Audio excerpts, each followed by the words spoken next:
আজকের দিনটি বেশ ব্যস্ততার মধ্যে কেটেছিল আমাদের। একসাথে অনেক কটা কাজ ছিল, তাই অনেকগুলো জায়গাতে যেতেও হয়েছিল। চলুন এক এক করে আপনাদেরকে বলি আজকের গল্পটি। হ্যালো এভরিওয়ান, সবাই কেমন আছেন? আমি সহেলি। আমার একটু পুরনো দিনের নতুন আরেকটি ব্লগে আপনাদের সবাইকে অনেক অনেক স্বাগত জানাই। যারা আমার ব্লগ নতুন দেখছেন তাদেরকে বলে রাখি যে আমি আমেরিকার শিকাগোতে থাকি। তো আজ যে দিনের ব্লগটি শেয়ার করছি, এই দিনটি ছিল শুক্রবার আর তারিখটি ছিল এপ্রিলের 11 তারিখ। দেখতেই পাচ্ছেন আমরা সকাল সকাল উঠে টুকুস আর টিনটিনকে নিয়ে চলে এসেছি ওদের স্কুলে ছাড়তে। আজ ওদের স্কুল আসতে একটু দেরি হয়ে গেছে, যার কারণে যে মেন গেটটি দিয়ে ওরা স্কুলে ঢোকে ওই গেটটি ক্লোজ হয়ে গেছে। তো যখনই এরকম দেরি হয়ে যায় তখন ওদের স্কুলের মেন অফিসের দিক দিয়ে ঢুকতে হয়। তাই আমরা ওয়েট করছি স্কুলের মেন অফিসের সামনে। আর ওই ভেতরে দেখুন ম্যাডামরা বাচ্চাদেরকে কিভাবে নিয়ে যায় ক্লাসগুলোতে। তো এই জায়গা থেকে আমাদের ভেতরে ঢোকা অ্যালাউড নেই, এখানে কেউ একজন এসে ওদেরকে নিয়ে যাবে। আর এই দেখুন টুকুস টিনটিনকে নিতে ওর টিচারের অ্যাসিস্ট্যান্ট চলে এসছেন। তো যাই হোক ওদেরকে স্কুলে দিয়ে আমরা এবার ওদের স্কুল থেকে বেরিয়ে এলাম। এবার আমরা একটু যাব ওয়ালমার্ট। তো ওয়ালমার্টে কয়েকটি জিনিসপত্র কেনার আছে, তো ওগুলোই কিনবো। আর চলুন আপনাদেরকেও সঙ্গে নিয়ে যাই। তো এখন ঘড়িতে বাজে প্রায় সকাল 8:30। আর আমেরিকাতে এই সমস্ত যে ইউটিলিটি শপগুলো থাকে, যেমন ওয়ালমার্ট, টার্গেট, যেখানে সব কিছু পাওয়া যায়, এই সবগুলো একদম সকাল সকালই খুলে যায়। আবার এই সবগুলো খোলাও থাকে অনেকটা রাত অবধি। যেখানে অন্যান্য সবগুলো প্রায় 8:30 9টার দিকে বন্ধ হয়ে যায়, সেখানে এই ওয়ালমার্ট, টার্গেট এগুলো রাত্রি 11টা অবধি খোলা থাকে। তো এই যে আমরা ওয়ালমার্টে পৌঁছে গেছি। তো আমরা এখানে একটু কিচেন ইউটেন্সিল দেখার আছে, তো সেই মতো আমরা যাচ্ছি কোথায় কিচেন ইউটেন্সিলগুলো রাখে সেগুলোই দেখতে।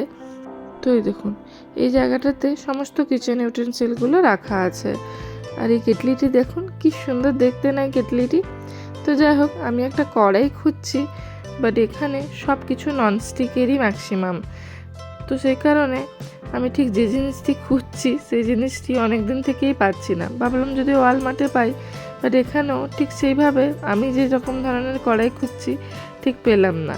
তো সেই কারণে আমরা ওখান থেকে চলে এলাম। আর এই যে জায়গাটি দেখছেন এটি হলো ওয়ালমার্টের ফার্মাসি এরিয়া। আমাদের ইন্ডিয়াতে অনেকেরই ধারণা যে আমেরিকাতে বোধহয় বিনা প্রেসক্রিপশন ছাড়া কোনো ওষুধই পাওয়া যায় না। একটা টাইমে আমারও এই সেম ধারণাই ছিল, বাট এখানে ব্যাপারটা একটু অন্যরকম। এই যে এখানে দেখছেন এই জায়গাতে যে সমস্ত নর্মাল মেডিসিনগুলো হয়, যেরকম সর্দি কাশি হলে কফ সিরাপ, বা জ্বর হলে প্যারাসিটামল বা টাইনানল, বা অ্যাসিডিটির মেডিসিন যেমন অ্যান্টাসিড, এই ধরনের মেডিসিন ওভার দ্য কাউন্টারই পাওয়া যায়। তার জন্য কোনো প্রেসক্রিপশনের দরকার হয় না। তবে হ্যাঁ, যদি কোনো স্পেসিফিক কোনো মেডিসিন থাকে, যেমন সুগার প্রেশারের মেডিসিন বা থাইরয়েডের মেডিসিন, বা কারোর যদি অন্য কোনো সমস্যা থাকে তার বিভিন্ন রকম মেডিসিন থাকে, সেগুলো প্রেসক্রিপশন ছাড়া এখানে পাওয়া যায় না। তো ওখানে আমাদের একটু টুকুস টিনটিনের জন্য নোজাল ড্রপ নেওয়ার ছিল, তো সেটিই নিয়ে আমরা একটু এই জামা কাপড়ের এরিয়াটাতে চলে এলাম। তো এখানে বাচ্চাদের জামা কাপড়গুলোই আছে, তো সেগুলোই দেখছিলাম। আমার বেশ ভালো লাগে, কিনি বা না কিনি, দেখতে বেশ ভালো লাগে যে বাচ্চাদের কী ধরনের জামা কাপড় এখানে পাওয়া যায়। যদিও ইন্ডিয়াতে যত ধরনের ভ্যারাইটিস জামা কাপড় আমি পাই সেগুলো এখানে খুব একটা পাই না, তবুও দেখতে তো সবসময় ভালো লাগে, তাই দেখি মাঝে মাঝে। আর এই যে জায়গাটা দেখছেন এখানে কিছু জুয়েলারি থাকে। এই জুয়েলারিগুলো দেখুন সবগুলোই 14 ক্যারেট গোল্ড প্লেটেড জুয়েলারি। আর কি সুন্দর স্লিক ডিজাইনগুলো, এই জুয়েলারিগুলোর ডিজাইনগুলো বেশ ভালো লাগে। বাট আমার কেন জানি না জুয়েলারিগুলোর দাম একটু এক্সেসিভ লাগে, যদিও এগুলো গোল্ড প্লেটেড তবুও। আর এই ওয়াচগুলো দেখুন কি সুন্দর না, $12 $13 করে দাম, বাট বেশ ভালো। আর দেখুন বাচ্চাদের জামা কাপড় আর কিছু জুয়েলারি দেখার পর আমি এলাম একটু আমাদের ড্রেসের সেকশনটাতে, যে এখানে কী ধরনের লেডিস টপ বা ড্রেসগুলো পাওয়া যায় ওইগুলো দেখার জন্য। তো যেহেতু এখন সামার আসছে আস্তে আস্তে, তো এখন ম্যাক্সিমাম সবই সামারের জামা কাপড়ের কালেকশানই এসছে। আর সব থেকে মজার ব্যাপার হলো আমি যে জামা কাপড়গুলো দেখছি এখন, এগুলো সবই দেখছি মেড ইন ইন্ডিয়া।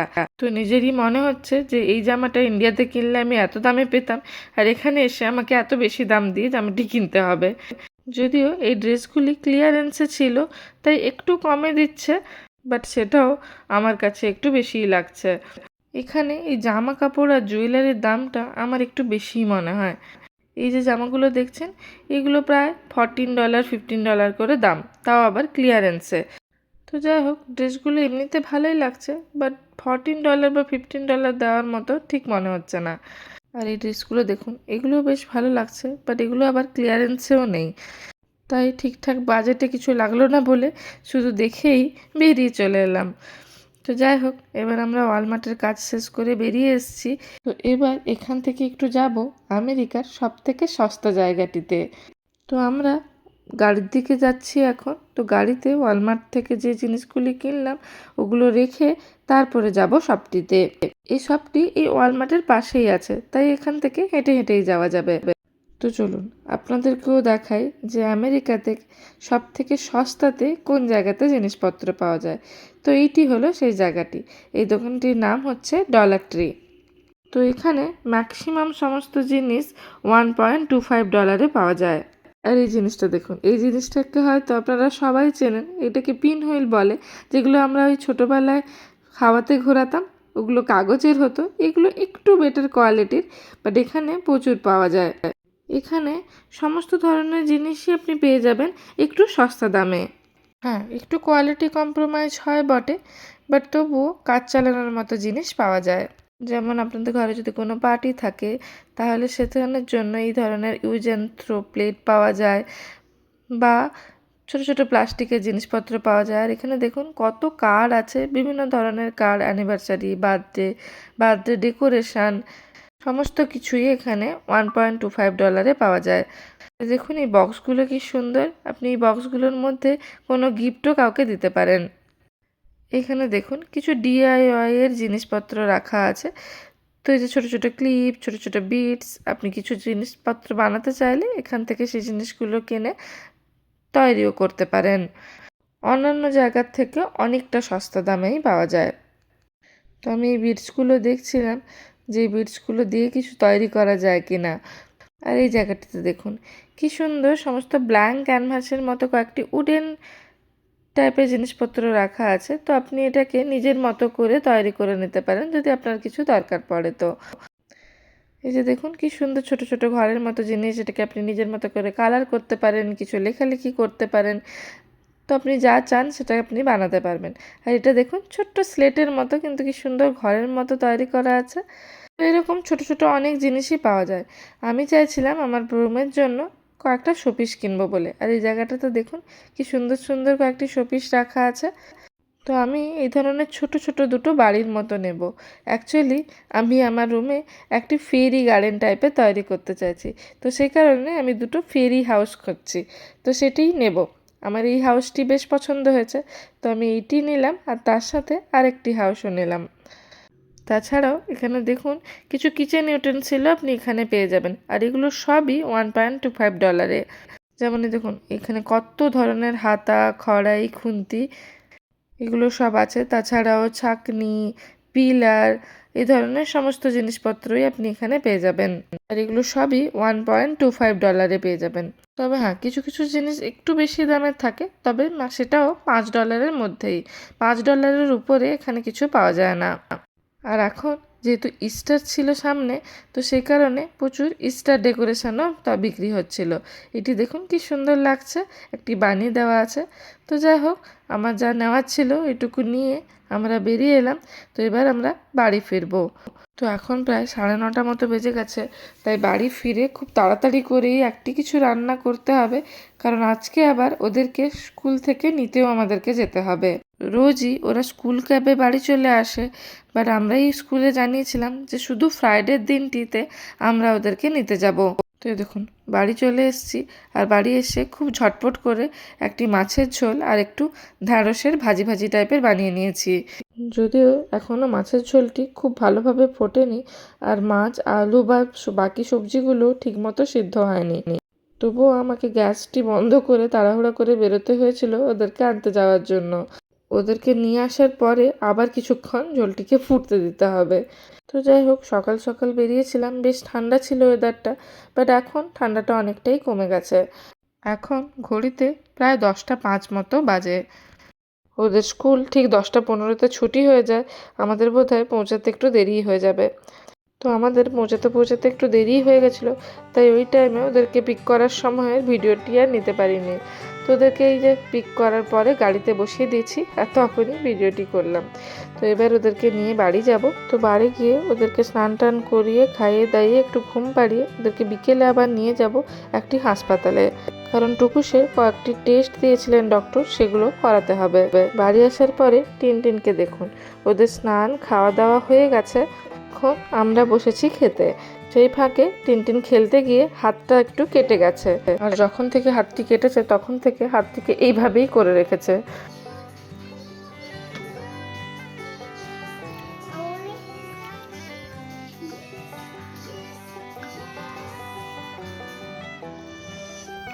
ওই জন্য তুমি হাত এরকম করে রেখেছো? কতক্ষণ এরকম করে রাখবে?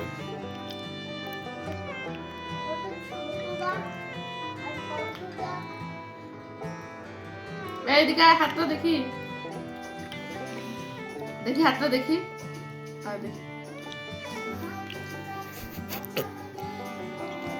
দেখি দেখি সোজা কর, রক্ত বেরোচ্ছে তো, দেখি দেখি দেখি দেখি রক্ত বেরোচ্ছে তো বাবা, একটা ব্যান্ডেজ লাগিয়ে দিতে হবে। ব্যান্ড আছে? কিছু হয়নি, আমার মুখটা প্যাঁচার মতো করার মতো কিছু। তো হাতটা সে এরকমই রেখেছে, ঠিক আছে? হাতটা তারা খুলছে না, বন্ধ হচ্ছে না, হাত ওরমই আছে তার।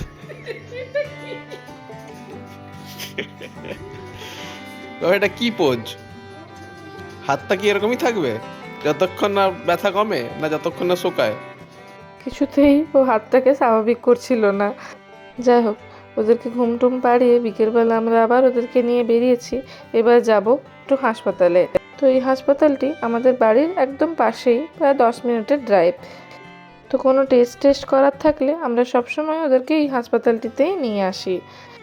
আর এই পার্কিংয়ে দেখুন এই জিপটিকে, এখানে এই ধরনের ব্রাইট কালারের গাড়ি না খুব একটা দেখতে পাওয়া যায় না। আজকে দেখলাম, তাই একটু ভিডিও করে রাখলাম। আমি যখন প্রথম এদেশে এসেছিলাম তখন আমার মনে হতো এদেশের লোকজন কালার বোধহয় পছন্দই করে না, কারণ এখানে লোকজনের পোশাকেও খুব একটা কালার দেখতে পাই না। ম্যাক্সিমাম লোকজনই ব্ল্যাক, হোয়াইট, অফ হোয়াইট বা গ্রে টাইপের কালারের জিনিসপত্রই পরে। তেমনি এনাদের গাড়িগুলোরও কালার সবসময় এরকমই হয়, ব্ল্যাক, হোয়াইট বা গ্রে বা সিলভার, এই ধরনের কালার। তাই যখনই কোনো ব্রাইট কালারের গাড়ি বা কোনো কাউকে ব্রাইট কালারের পোশাক পরতে দেখি, সেটা বেশ চোখে পড়ে। তো যাই হোক, হাসপাতালের সমস্ত ফর্মালিটিসগুলো করে আমরা এখানে একটু বসছিলাম, যখন ডাকবে তখনই টুকুসকে নিয়ে যাব। তো এই যে টুকুসের টেস্ট হয়ে গেছে, ও বেশ কান্নাকাটি করছিল। তো আমরা এখন বেরিয়ে যাচ্ছি হাসপাতাল থেকে। তো এখান থেকে আমরা আবার গেছিলাম একটু কস্কোতে। কস্কোতেও কিছু জিনিসপত্র নেওয়ার ছিল, সে কারণে কস্কো যাওয়া। তো এই দেখুন আমরা পৌঁছেই গেছি কস্কোতে। তো এই কস্কোতে কার্ডগুলোর এই একটি ভালো সুবিধা আছে, এই কস্কোর এক একটি কার্ডেই দুজনকে একসাথে বসিয়ে দেওয়া যায়। যদিও ওরা দুজন একসাথে বসলে একটু মারামারি করে, যুদ্ধ লাগে, বাট তবুও আমাদের বেশ সুবিধাই হয়, কারণ একটাই কার্ড ঠেললে হয়, আরেকজন আমরা ফ্রি থাকি। তো সে কারণে জিনিসপত্র দেখতে বেশ সুবিধা হয়। আর এখানে দেখুন কিছু যে গুডি ব্যাগ দেখছেন, এগুলো সমস্ত ইস্টারের জন্য এসছে। আর আজকে দেখুন কস্কোতে ঢুকতেই দেখছি এরকম প্যারট টাইপের একটি কাইট রাখা আছে। কি জানি আস্তে আস্তে সামার আসছে বলে হয়তো সবাই এখানে গুড়ি টুড়িও ওড়ায়। আর দেখুন কত গাছ এসছে কস্কোতে। তো আস্তে আস্তে সামার আসছেন, এই সময়টাতেই সবাই বেশি গাছপালা কেনেন, তাই কত গাছ এসছে দেখুন কস্কোতে। এখানে আপেল গাছ, কমলা লেবুর গাছ, কত রকমের গাছ এসছে। এই যে এগুলো দেখুন, এগুলো সব আপেল গাছ। দেখুন কত আপেল গাছ এসছে। তো যাই হোক, এই গাছপালাগুলো দেখলে আমারও মনে হয় যে কাশ আমিও একটু গাছ কিনতে পারতাম, বাট আমি এখানে অ্যাপার্টমেন্টে থাকি, তাই এই ধরনের বড় বড় গাছ লাগানোর আমার উপায় নেই। তো ছোট ছোট টবে আমি ফুল গাছ টুল গাছ লাগাতেই পারি আমার ব্যালকনিতে, বাট সেটা করতে গেলেও অসুবিধা হয়, কারণ প্রচুর কাঠবিড়ালি এখানে, যেগুলো এসে ওই গাছগুলোকে নষ্ট করে দেয়। তাই এক দুটো গাছ রেখেও ছিলাম, সেগুলো নষ্ট করে দেওয়ার পরে আর ভালো লাগে না গাছ কিনতে। যাই হোক, আপনাদেরকে দেখাই কস্কোতে সামারে কত ধরনের জিনিসপত্র আসে। আর এখানে দেখুন এই যে জিনিসগুলো দেখছেন এগুলো সব ফ্লোটিং বেড টাইপের, মানে আপনি সুইমিং পুলে এগুলো বেডের মতো রেখে সুইমিং পুলের উপর শুয়ে থাকতে পারেন। আর দেখুন কত প্যাটিও চেয়ার, টেন্ট, কত রকমের জিনিস এসছে। আর এই যে বাচ্চাদের খেলার জায়গাগুলো দেখছেন, এগুলো অনেকে এই টাইমে কিনে নিয়ে গিয়ে ওনাদের ব্যাকইয়ার্ডটা সাজান যাতে বাচ্চারা খেলতে পারে। যদিও এখানে প্রচুর ফ্রি পার্ক আছে বাচ্চাদের খেলার জন্য। প্রত্যেক এরিয়াতেই অ্যাটলিস্ট একটা বা দুটো করে পার্ক আছে যেগুলোতে বাচ্চারা এসে খেলতে পারে। তবুও এখানে যারা বাড়ি করে থাকেন, যাদের বাড়ির পেছনে ব্যাকইয়ার্ডটি একটু বড় সাইজের, ওনারা এরকম বাচ্চাদের খেলার জন্য বিভিন্ন রকমের জিনিস নিয়ে গিয়ে ওনাদের ব্যাকইয়ার্ডে রাখেন যাতে বাচ্চারা খেলতে পারে। আর এখানে কস্টকোতে এই একটি বেশ ভালো জিনিস, এখানে দেখুন কিছু স্যাম্পেল টেস্ট করানো হয়। আমরা যখনই কস্টকোতে আসি, কস্টকোতে এলেই আপনি কিছু না কিছু এরকম কাউন্টার পাবেন যেখানে কোনো না কোনো খাবার ওনারা টেস্ট করাচ্ছেন। যদি আপনার ওই খাবারের স্যাম্পেলটি খেয়ে ওর টেস্টটি ভালো লাগে তাহলে আপনি ওটিকে কিনতে পারেন। তো যাই হোক, আমাদের যা যা কাজ ছিল সেগুলো হয়ে গেছিলো। তো আমরা এবার কস্টকো থেকে ফিরছিলাম বাড়ি। তো এখন ঘড়িতে বাজছিল প্রায় 6:30 মতো। তবুও দেখুন বাইরেটাতে তখনও পুরোপুরি রোদ ছিল। তো যেহেতু এখনও আরও 1 ঘন্টা মতো আলো থাকবে, তাই ভাবছি বাড়ি ঢোকার আগে ওদেরকে একটু পার্কে খেলিয়ে নিয়ে তারপরেই বাড়ি নিয়ে যাব। তো যাই হোক, এই ছিল আমাদের সন্ধে অবধি সারাদিনের গল্প। বেশ ব্যস্ততার সাথে কেটেছিল পুরো দিনটি। তো যাই হোক, ব্লগটিও এবার এখানেই শেষ করলাম। সবাই ভালো থাকবেন, আর আমার ব্লগটি যদি আপনাদের ভালো লেগে থাকে তাহলে একটা লাইক করে দেবেন আর আমার চ্যানেলটিকে সাবস্ক্রাইব করে রাখবেন। আর অবশ্যই আমাকে কমেন্টে জানাবেন আপনাদের আমার ব্লগগুলি কেমন লাগছে। তো আজকের মতো এইটুকুই। Thanks for watching, by.